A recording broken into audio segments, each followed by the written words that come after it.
Hi guys, and welcome back to another airborne aviation video, and in today's video I just thought I'd show you around the brand new QualityWings 787 that just came out a couple of days ago.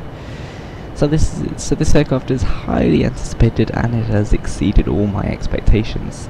QualityWings have done an absolutely fantastic job in modelling this aircraft, and it's an absolute joy to fly. So I just thought I'd go over some of the key differences of the 787, some of the new of the 787 compared to the 777, and I'd also show you some of the new features that this aircraft comes with. So we'll start with the overhead, because this for me is the most similar and the easiest thing to compare to the 777. While this aircraft is actually very similar to the 777, the overhead is pretty much identical. If you've looked at the 777 overhead, or if you've flown the 777 from PMDG, for example, you'll notice that it is very similar. And if you've had any time in the 777, you'll find coming across to the 787 very easy, as did I. I picked this up no problem at all. So, I mean, you got all the switches where they were: electrical panel, window heat panel, hydraulics, passenger signs, lights, engines, fuel, anti-ice, more lights, air conditioning, pressurization, exactly where they were in the 777.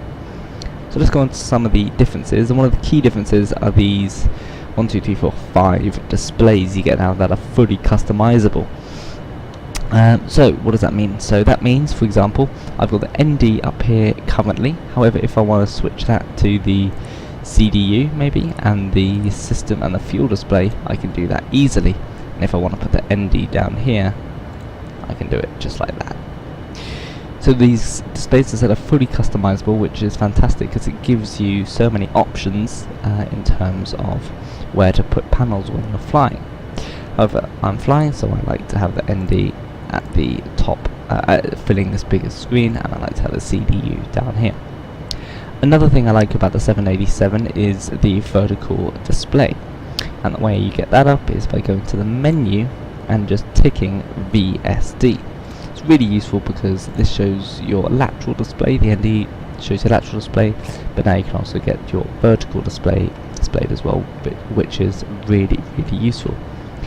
The other main difference is the style of the FMC. So while the FMC in the 777 has actual select keys next to the actual buttons, the FMC on the 787, it's all electrical now, and it's all done by a mouse pad here if you're actually in the real aircraft, or just by your mouse if you're in the sim.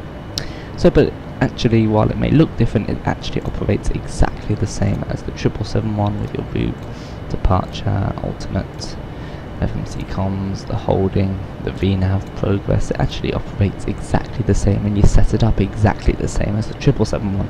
And so this is one of the main reasons that pilots can actually have a dual license for the 777 and the 787 at the same time. And the same applies for this screen, so you can put the CDU up here, but I'm actually just putting the fuel up there for now, as I'm mid-cruise going from Amsterdam Schiphol over to San Francisco's KLM 605. Looking at the autopilot panel now, I mean, it's pretty much identical to that of the 777. Your auto throttle, flight director, speed, heading, vertical speed, altitude, and all the buttons are in pretty much the same location. Again, here you've got the range for the ND. We can zoom in, zoom out, and you've got you can change between the plan and the map, just like so. The key difference for the 787 is the EFB, and the EFB has a number of purposes. First of all, you can have the dispatch where you fill out all the fuel, and you can fill out everything and the payload that you need for your flight. The only problem with this is that you can only use sliders. They don't actually have buttons which you can input it in, which would be really useful in the future, because it's hard to get it precise if you're using the sliders. So to go back to the menu, it also does performance, which is fantastic. So you can put in your, as I said, I did this for Amsterdam Schiphol, so you can put in your airport, runway, your flaps, and all the conditions, which is really useful. for calculating performance, and then it comes up here and then you can import it straight into the CPU, which is really useful. Other thing you do is have your terminal charts up, which is fantastic because you can look at all the charts that you need. So for example, I'm coming into KSFO on the point rise 3, I think, and what this means is that I can look at the chart, zoom in, zoom out, go up, go down, do whatever I want, and I've actually got the magenta line here showing my route into KSFO, which is really, really useful and incredibly clever, because I can follow my progress on the EFB next to me. So that's really, really useful. Another key difference, you got the HUD, of course, up here, which I don't particularly use it, but if you like this sort of thing, looks like a pretty good, decent HUD.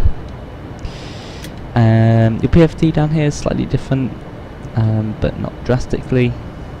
And you've got the arc below your display down there. Going below here, going to the pedestal, you've got just your radio stacks, so you can change these as well. It's really, really customizable, all of this. So for example, I could put that one on the cabin interphone and put this on the radios. That's something I really, really like about the 787 on the whole, is that it's so customizable. You can have it however you want it, which I think is so useful, and something that Boeing have obviously looked to implement in their 787s, which is absolutely fantastic and really helps any pilot that's flying.